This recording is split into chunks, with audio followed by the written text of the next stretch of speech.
plumbing's pretty much done, electrical's pretty much done.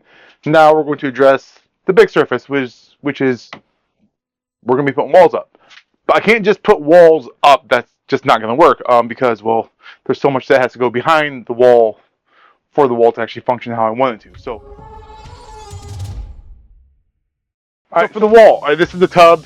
I'm actually in the tub right now. I'm out of the tub. All right, for this wall, we're going to go 34 inches across because I want to have a good tile line on the side of the tub. I don't want to cut a tile in half and have some weird off-cut, whatever. So we're going to send everything out 34 inches. I already put in a brace piece right here, so this is going to allow me to actually tile up to this. That way I have a good connection piece between my drywall, then my schluter, then my tile and durarock. So that's the plan. So that's why we're doing everything here. On the other side of the wall, I have to do the same thing. Over here, I pretty much have to do the same thing. So I already added one 2x4 here, which was going to be the original end. We were going to just do this 33 inches. We're going to go 34 now. So in between this pipe, whatever it goes to, probably a flow vent for the tub. I don't know. It's under the concrete. I'm not going to dig into it. I'm going to add another 2x4 here. That way I can bump this out another inch. And then I'll have a solid surface here to make my plywood, schluter, everything else up to. So that way I have a nice good seam here. We're going to mud and tape all the joints. But I have to get all this done first because I want it to be done properly. So it's done together. Working with durarock, it's not that hard to do. It's kind of like drywall. It's just a lot stickier. Recommend wearing gloves because it dries you out really fast. This sucks the moisture out of your hands. Your hands are all dry and chapped when you're done using it. So it's pretty easy. Just mark a line, tape it, or measure it, score it with the razor blade, and then just snap it off and then shape it off the end. I did know, I learned a fun fact. So when you cut durarock, you'll be left with some like weird ridges, some like, it's not a clean cut, it's not. But if you take that edge that you cut and you just grind it on the floor, it really does a good job of knocking down those high spots and making everything pretty smooth, for as smooth as you could get concrete that you cut in half with a razor blade. So that's a little fun little trick, just grind it on the floor. I mean, it's more dust you got to sweep up, but at the end of the day, it's easier to have a nice clean line than a bunch of jagged weird things, especially when you start putting stuff together.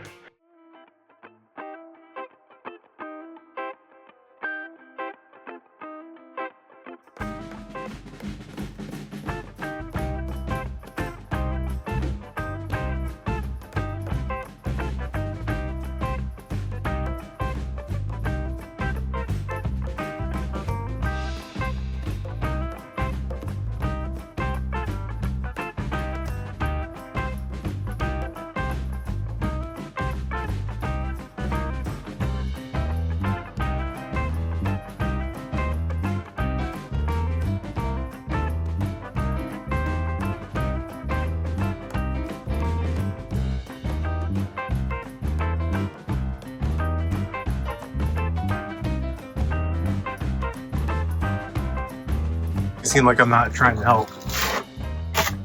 I'm used to that. I know, but I don't want you to feel like I'm not appreciative. I'll think of a, millimeter, half inch. How thick you trying to make it? Basically, I'm just trying to cover the tape. Okay. So you don't have to, kind of like a smooth surface against the durarock. Yeah.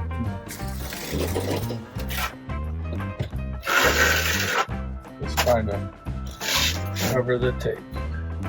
So it's been a few days. The mud, whatever you want to call it, is pretty much all dry. What we're going to do next, we're going to take like one of these things, and basically just going to go over the entire thing, knock off any high spots, kind of just like smooth everything out. That's going to be pretty simple. So like right here on the edge, you got some of these nibs that are like kind of sticking out. So just gonna knock those off. Pretty simple. Then we're gonna paint all of this orange. Basically a waterproof membrane paint that goes over this, so it's triply protected. We're going to take the same stuff that we did for the windowsill. It's this QP. I'm not sure actually what it's called. We call it QP. It's just a seal treatment thing. And we're going to go all the way around all the seams of the tub and the durarock. In between the tub and durarock, and then on the verticals on both sides, basically just getting everything in there so there's no water penetration.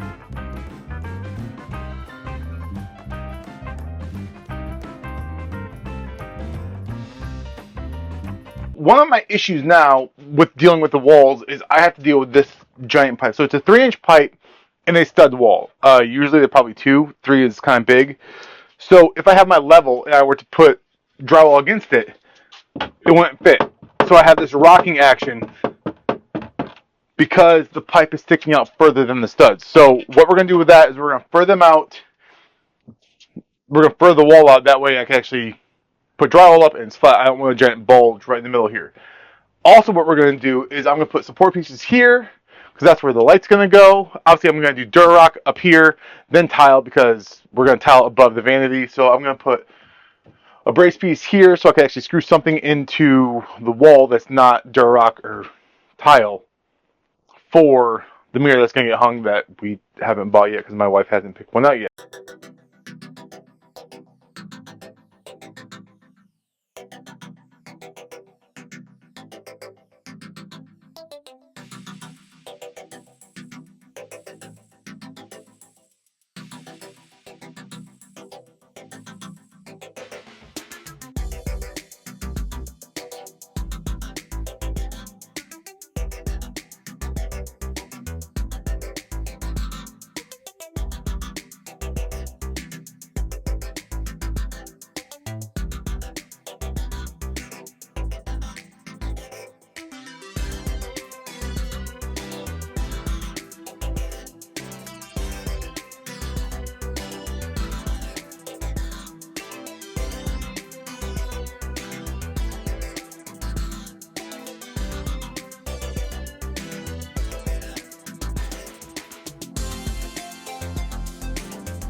Ready?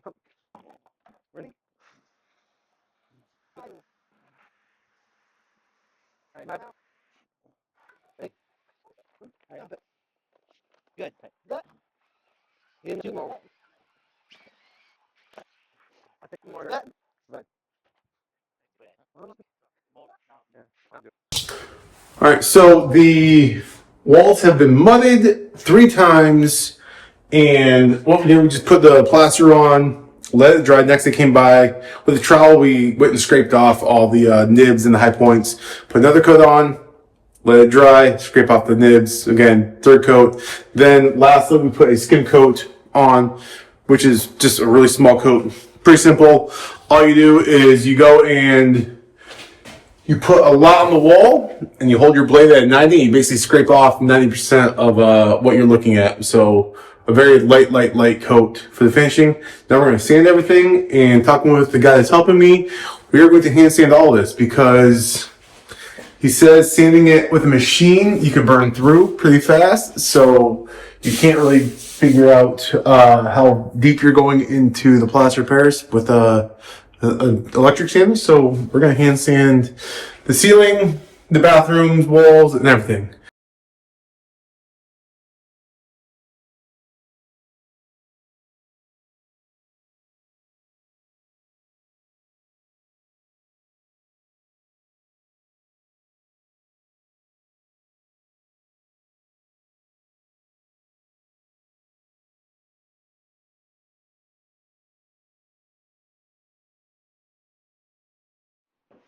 Walls are done. Yeah, just went over them one last time with a wet sponge just to knock the dirt off, not to actually knock down any of the high spots. So those are all good.